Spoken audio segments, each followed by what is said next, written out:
Assalamu alaikum dear student. So let's see here. Next cell organelle is plastid. Plastid they are only present in a plant cell. ये सिर्फ plant cell में पाया जाता है। और कैसा दिखता है, इसके अंदर क्या रहता है, स्ट्रक्चर कैसा रहता है इसका, हम लोगों को उसके बारे में स्टडी करना है। तो first of all plastids like mitochondria, mitochondria के जैसा ही दिखता है। These are also double membrane cell organelles found in eukaryotic cell. These are of 3 types. अब देखिए ये भी माइटोकॉन्ड्रिया के जैसा ही डबल मेम्ब्रेन स्ट्रक्चर है इसका। ये भी सेल ऑर्गेनल है और कहाँ का है, यूकैरियोटिक के अंदर का सेल ऑर्गेनल है। अब 3 टाइप इसकी कौन कौन सी है। First is the leucoplast, second one is chromoplast, last one is chloroplast. So leucoplast without green pigment, only colorless pigment, without green pigments, another type of pigment is present. इसको colourless pigment भी बोला जा सकता है। Without green pigment is present for storage of nutrient material. ये क्या काम करता है, न्यूट्रिएंट मटेरियल को स्टोरेज करके रखता है। Next one is chromoplast. Chromoplast contain 2 pigment. कौन कौन सा 2 पिगमेंट है। First is xanthophyll, another is carotene. Xanthophyll का कलर कैसा रहता है, येलो और ब्राउन रहता है, और कैरोटीन ऑरेंज कलर का रहता है। आप देखे होंगे कुछ प्लांट्स की जो लीफ होती हैं वो येलो कलर की भी हो जाती है, ब्राउन कलर की भी हो जाती है, और कुछ ऑरेंज कलर की भी हो जाती है। तो ये किसकी वजह से हो रहे हैं, बिकॉज कौन सा पिगमेंट प्रेजेंट है इसमें, ज़ैंथोफिल एंड कैरोटीन। तो ये किसकी वजह से प्रेजेंट है, प्लास्टिड की वजह से प्रेजेंट है प्लांट सेल के अंदर। Next one is the chloroplast, contain all types of chlorophyll pigment. मतलब क्लोरोप्लास्ट में ग्रीन पिगमेंट प्रेजेंट रहेंगे, और ये जो बताया जा रहा है कि contain all types of a chlorophyll pigment, तो इसमें कौन कौन से पिगमेंट रहेंगे, chlorophyll A, B, xanthophyll, carotene. ये क्लोरोफिल 4 अलग अलग जो है, ए, बी, सी, डी एसेंशियल पिगमेंट जिसको बोला जाता है, ये सब इसमें मौजूद रहेगा। Next one is the structure of chloroplast. अब क्लोरोप्लास्ट का स्ट्रक्चर कैसा रहता है, तो हम लोग क्लोरोप्लास्ट का स्ट्रक्चर यहाँ पे पहले देखते हैं, ये कैसा स्ट्रक्चर इसका दिया गया है। तो डबल मेम्ब्रेन स्ट्रक्चर है। शेप कैसा दिया गया है इसका, ओवल है। इसके अलावा डिस्क लाइक स्ट्रक्चर है, ओवल है, ओवल शेप का है, डिस्क लाइक स्ट्रक्चर है। एक आउटर मेम्ब्रेन है उसके, दूसरी इनर मेम्ब्रेन है। आउटर और इनर मेम्ब्रेन के अंदर क्या मौजूद है, तो बहुत सारा लिक्विफाइड स्टेट मौजूद है। तो ये जो लिक्विफाइड स्टेट है इसका नाम क्या दिया गया है, स्ट्रोमा। उसके बाद एक रोड शेप की और ओवल शेप की बॉडी है, इसको क्या नाम दिया गया है, ग्रेनम। इसमें डीएनए भी मौजूद है। देखिए आप बताया गया इसमें डीएनए भी मौजूद है।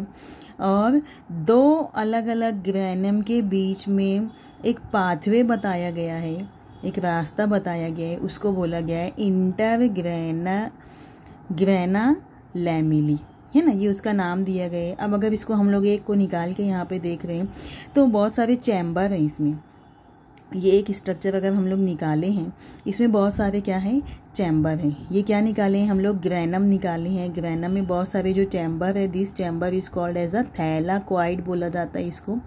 और थैलाक्वाइड के हर चैम्बर में प्रेजेंट होता है chlorophyll pigment, chlorophyll A, chlorophyll B, जो जिसमें से chlorophyll A is a essential pigment, बाकी का ज़ैंथोफिल और कैरोटीन प्रेजेंट रहेगा। ये उसका स्ट्रक्चर है। एग्जाम में अगर 2 मार्क्स का या 4 मार्क्स का क्वेश्चन आता है तो आपको ये, अगर 2 मार्क्स का क्वेश्चन आ रहा है तो आपको फिगर बनाना रहेगा, फिगर के हिसाब से क्वेश्चन आएगा। और अगर 4 मार्क्स का क्वेश्चन आ रहा है तो फिगर बना के आपको ये फिगर को डिस्क्राइब भी करना रहेगा। तो कैसे दिया गया इसका structure, structure of chloroplast. Chloroplast are oval, spherical और डिस्क लाइक स्ट्रक्चर। कैसा है ये, ओवल शेप का है, स्फेरिकल शेप का है, डिस्क लाइक इसका स्ट्रक्चर है।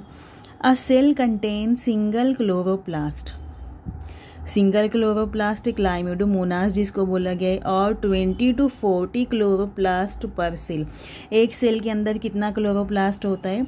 20 to 40 क्लोरोप्लास्ट प्रेजेंट होता है, but it's according to size and shape of the cell. उसकी साइज़ कैसी है, शेप कैसा है सेल का, उस हिसाब से क्लोरोप्लास्ट 20 रहेगा, 40 रहेगा, ये इसके बीच में जितना भी रहेगा वो साइज पे डिपेंड करेगा। Each chloroplast is covered by 2 membrane.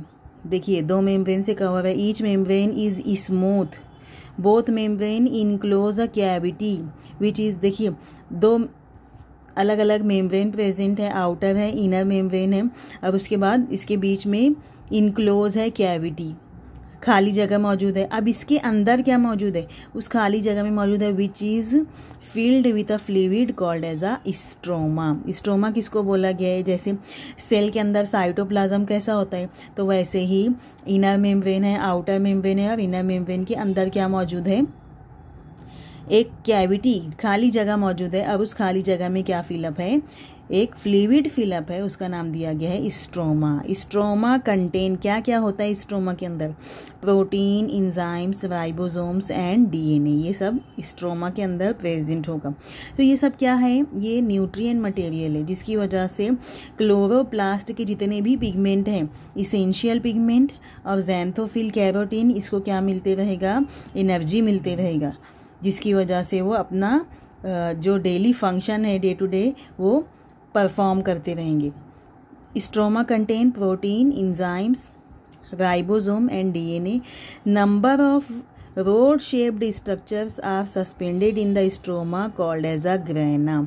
ये रोड शेप्ड जो स्ट्रक्चर बताया गया है जो स्ट्रोमा में है, इसका नाम क्या दिया गया है? Grana. Each granum consists of a number of sac-like structure known as a thylakoid. ये सैक लाइक स्ट्रक्चर इसको बोला जा रहा है, आप इसको चैम्बर भी बोल सकते हैं, बहुत सारे चैम्बर इसमें प्रेजेंट है, और उसका नाम क्या दिया गया है? Thylakoid. Each thylakoid is provided with chlorophyll molecule. Thylakoid के अंदर क्या प्रेजेंट है? क्लोरोफिल मॉलिक्यूल है। These are of 4 types. कितने टाइप्स के? 4 टाइप्स के। Chlorophyll A, chlorophyll B, xanthophyll and carotene. Function क्या है इसका? Chloroplast is site for photosynthesis. Chloroplast क्या है? एक तरीके का व्यू है फोटोसिंथेसिस का। फोटोसिंथेसिस किसको बोला जाता है? जैसे कि हम लोग रेस्पिरेशन करते हैं, हम लोग ह्यूमन बीइंग है, तो ऑक्सीजन को बॉडी के अंदर इंटर करते हैं, carbon dioxide will be released outside in a body, तो वैसे ही ऑक्सीजन को ये रिलीज करेगा during a time of photosynthesis, और कार्बन डाइऑक्साइड को एब्सॉर्ब करेगा। जब ये ऐसा करेगा तो उसकी बॉडी के अंदर, मतलब ये प्लांट के अंदर एनर्जी बनेगी, है ना। तो यहाँ पे उसका फंक्शन क्या दिया गया है? Chloroplast is site for photosynthesis. Chloroplast and mitochondria are called as a semi autonomous and self replicating cell organelle due to presence of DNA. DNA इसमें मौजूद रहेगा, इसीलिए इसको और क्या बोला जा रहा है? Semi autonomous. खुद से, सेमी ऑटोनोमस का मतलब क्या होगा? ये खुद से अपना जो, जैसे खुद कफील होते हैं ना, खुद से अपना काम करते हैं, अपनी ग़िज़ा तैयार करते हैं, तो ये सेमी ऑटोनोमस है। और सेल्फ रेप्लिकेटिंग, अपनी जैसा वो दूसरा वापस से बना लेगा ये सेल ऑर्गेनेल, किसकी मौजूदगी में? डीएनए की मौजूदगी में। तो ये भी आपको याद रखना है ना। कौन सा सेल ऑर्गेनेल पढ़े थे हम लोग? प्लास्टिड पढ़े थे। नेक्स्ट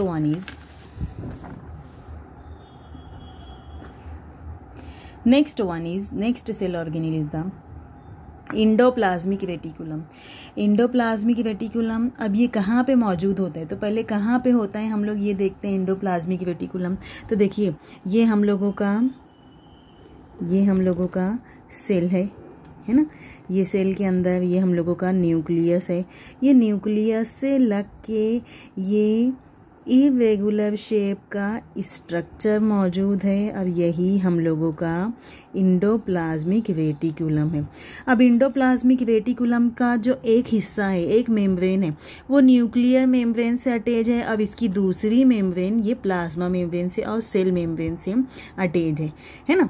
अब जो इंडोप्लाज्मिक रेटिकुलम है हम लोगों का, they are attach to the nucleus, है ना। न्यूक्लियर मेम्ब्रेन से इसकी एक लेयर अटैच रहेगी, एक हिस्सा, अब दूसरा हिस्सा उसका सेल मेम्ब्रेन से अटैच रहेगा। अब इंडोप्लाज्मिक रेटिकुलम की भी दो अलग अलग टाइप बताई गई है। एक इंडोप्लाज्मिक रेटिकुलम है जिसका नाम दिया गया है रफ इंडोप्लाज्मिक रेटिकुलम, उसको इंडोप्लाज्मिक रेटिकुलम को ER से बताया जा रहा है। दूसरा इंडोप्लाज्मिक रेटिकुलम है हम लोगों का स्मूथ इंडोप्लाज्मिक रेटिकुलम, है ना। अब देखिए रफ इंडोप्लाज्मिक रेटिकुलम किसको बोला जाएगा, अब स्मूथ इंडोप्लाज्मिक रेटिकुलम किसको बोला जाएगा। तो मैं ये एक रॉड शेप का स्ट्रक्चर यहाँ पे निकाल के आपको अलग बता रही हूँ, यहाँ पे ये समझने के लिए कि रफ किसको बोला जाता है और स्मूथ किसको बोला जाता है। तो ribosome, they are another type of cell organelle, है ना। ये भी राइबोसोम भी, देखिए नाम क्या दिया गया है, राइबोसोम, ये भी हम लोगों का एक सेल ऑर्गेनेल है। अगर राइबोसोम ये राउंडेड शेप का सेल ऑर्गेनेल प्रेजेंट होता है ये साइटोप्लाज्म के अंदर, ribosomes are attached into endoplasmic reticulum. This type of endoplasmic reticulum is called as a rough endoplasmic reticulum. Ribosome ये क्या है, राइबोसोम यहाँ पे अटैच है। तो आपको क्या बताया जा रहा है, ribosomes are attached into the endoplasmic reticulum. This type of endoplasmic reticulum is called as a rough endoplasmic reticulum. Next one is the smooth endoplasmic reticulum. Ribosome का अटैचमेंट नहीं है, without attachment of ribosome this type of endoplasmic reticulum is called as a smooth endoplasmic reticulum. Smooth endoplasmic reticulum किसको बोला जाएगा, जिसपे ribosome का attachment नहीं है, है ना। तो ये दो टाइप है इंडोप्लाज्मिक रेटिकुलम की और दोनों का अलग अलग फंक्शन है। रफ इंडोप्लाज्मिक रेटिकुलम का फंक्शन क्या रहेगा कि ये डिटॉक्सिफिकेशन करता है। Detoxification, what is the meaning of detoxification, क्या नाम दिया गया है, detoxification. What is the meaning of detoxification, harmful substance is converting into a harmless substance is called as a detoxification. Mostly detoxification contain a liver. Liver के अंदर ये takes place होता है, बहुत सारी जगहों पर ये टेक्स प्लेस होता है यहाँ पे, लेकिन एग्जांपल दी गई है आपको लीवर की डिटॉक्सिफिकेशन की, जो हार्मफुल सब्सटेंस को हार्मलेस सब्सटेंस में कन्वर्ट करता है। अब जो स्मूथ इंडोप्लाज्मिक रेटिकुलम है इसका काम क्या रहता है कि ये प्रोटीन सिंथेसिस करता है। Protein synthesis means formation of protein, protein को ये फॉर्म करेगा। तो यही जो इंडोप्लाज्मिक रेटिकुलम का यही जो पूरा पार्ट बताया गया, इसको यहाँ पे हम लोगों को समझना है। अब इसमें अलग अलग 3 हिस्सा भी है, तो वो जो 3 पार्ट है जिसका एक को सिस्टर्नी बोला गया है, दूसरे को वेसिकल बोला गया है और last one is the tubule. तो ये क्या रहता है ये भी हम लोगों को देखना है ना। 3 अलग अलग जो पार्ट के जरिए इसको बताया गया। तो first is the endoplasmic reticulum, it is cell organelle found in all eukaryotic cell. देखिए ये यूकैरियोटिक सेल में प्रेजेंट होता है, लेकिन कहाँ पे प्रेजेंट नहीं होता है, except in ova and mature red blood cell. हम लोगों के खून के जो सुर्ख ज़र्रात हैं जो मैच्योर हैं, है ना, वहाँ पे इंडोप्लाज्मिक रेटिकुलम क्या होता है, एब्सेंट होता है। और ओवा, ओवा किसको बोला जाता है, तो फीमेल की बॉडी में प्रेजेंट होता है एग सेल जिसको ओवा बोला जाता है। ये भी आप अभी आगे और 1-2 चैप्टर में और पढ़ने वाले हो, ओवा ओवम एग सेल किसको बोला जाता है, तो उसमें आपको क्लियर हो जाएगा और अच्छी से। The endoplasmic reticulum is membrane bound cell organelle, consist of 3 part. Membrane bound cell organelle है तो 3 पार्ट उसका कौन कौन सा है, first is the cisternae, second one is the देखते हैं हम लोग। सिस्टर्नी है, उसके बाद टिब्यूल है, और तीसरे नंबर का वेसिकल है। अब देखिए यहाँ पे सिस्टर्नी किसको बोला गया। These are a group of flat parallel and canal like structure arranged in a group. किसका ग्रुप बताया गया है? फ्लैट, पैरेलल और कैनाल लाइक स्ट्रक्चर, तो इसको बोला गया है। ये फ्लैट है, पैरेलल है, कैनाल लाइक स्ट्रक्चर है, तो इसको नाम क्या दिया गया है? ग्रुप की शक्ल में, तो इसको नाम क्या दिया गया है? सिस्टर्नी, है ना। Second one is number of irregular and branched structure attached with cisternae. जो इरेगुलर और ब्रांच्ड स्ट्रक्चर है ये सिस्टर्नी से अटैच्ड है, they are called as a tubule. इसको क्या बोला गया है? Tubule. Many small oval and sac like structure related with endoplasmic reticulum are known as vesicle. जो स्मॉल और ओवल स्ट्रक्चर अटैच्ड है इंडोप्लाज्मिक रेटिकुलम से, तो स्मॉल और ओवल स्ट्रक्चर जो अटैच है इंडोप्लाज्मिक रेटिकुलम से, उसको नाम क्या दिया गया है? वेसिकल, है ना। ये आपको याद रखना है। कौन कौन सा बताई हूँ? सिस्टर्नी जो पैरेलल फ्लैट स्ट्रक्चर है, कैनाल लाइक ग्रुप की शक्ल में होता है ये। सेकंड नंबर का क्या बताया गया है? टिब्यूल। तो टिब्यूल को क्या बोला गया है? इरेगुलर एंड ब्रांच्ड स्ट्रक्चर जो होता है। अब कहाँ अटैच होता है? सिस्टर्नी से अटैच होता है, इसको क्या नाम दिया गया है? टिब्यूल। और वेसिकल किसको बोला गया है? जो small oval sac like structure related with endoplasmic reticulum, इसको नाम दिया गया है वेसिकल। ये आपको याद रखना। The endoplasmic reticulum is attached with nuclear membrane on one side and with cell membrane on another side. एक साइड न्यूक्लियर मेम्ब्रेन से ये अटैच होगा, दूसरी साइड सेल मेम्ब्रेन से, प्लाज्मा मेम्ब्रेन से ये अटैच होगा। It is connected with both nucleus and cytoplasm. कहाँ? ये दोनों हिस्सा इसका न्यूक्लियस से भी अटैच होगा और साइटोप्लाज्म, दोनों से इसका हिस्सा अटैच होगा। All structure are filled with matrix. अब इसके अंदर क्या फिलअप होगा? मैट्रिक्स फिलअप होगा। अब टाइप्स ऑफ इंडोप्लाज्मिक रेटिकुलम देखिए क्या दी गई है उसकी type of ER। On the basis of presence or absence of ribosome, there are two types of endoplasmic reticulum. One is smooth endoplasmic reticulum, second is rough endoplasmic reticulum. तो smooth ER जहाँ पे भी आए आपको फौरन समझ जाना चाहिए कि विदाउट राइबोसोम ये रहेगा, और जो रफ ER रहेगा इस पे राइबोसोम अटैच रहेगा। अब फंक्शन क्या है इंडोप्लाज्मिक रेटिकुलम का? Function of ER is present between nuclear membrane and cell membrane.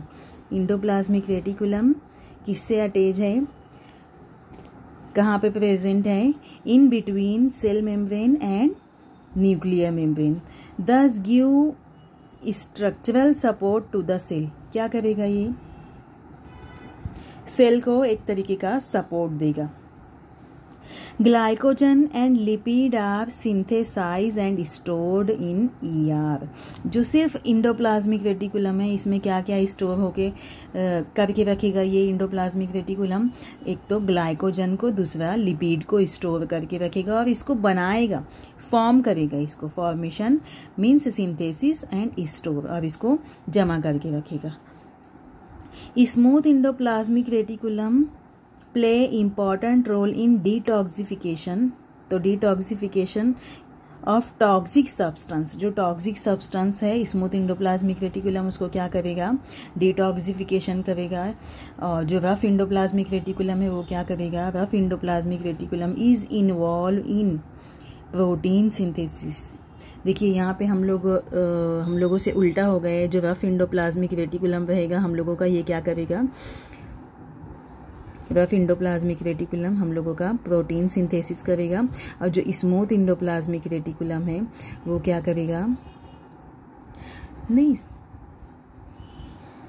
अच्छा, जो रफ इंडोप्लाज्मिक रेटिकुलम है ये क्या करेगा? हम लोगों का डिटॉक्सिफिकेशन करेगा। तो देखिए यहाँ पे वही दिया गया है। Smooth endoplasmic reticulum role in detoxification of toxic substance, and rough endoplasmic reticulum involved in protein synthesis. Rough endoplasmic reticulum also give rise of smooth endoplasmic reticulum. rough endoplasmic reticulum की वजह से स्मूथ इंडोप्लाज्मिक रेटिकुलम की वजह से ही rough endoplasmic reticulum बनेगा.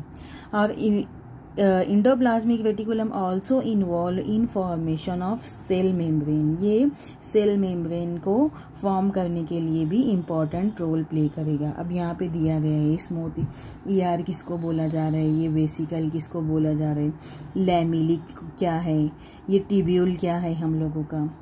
Rough endoplasmic reticulum पे ribosome attach है, ये पूरा बताया गया है आपको. तो ये जो सेल ऑर्गेनेल के बारे में बताया जा रहा है, तो ये सब क्वेश्चन पूछा जाता है ना, या तो माइटोकॉन्ड्रिया के ऊपर पूछा जाएगा, या तो प्लास्टिड के ऊपर, या तो इंडोप्लाज्मिक रेटिकुलम के ऊपर.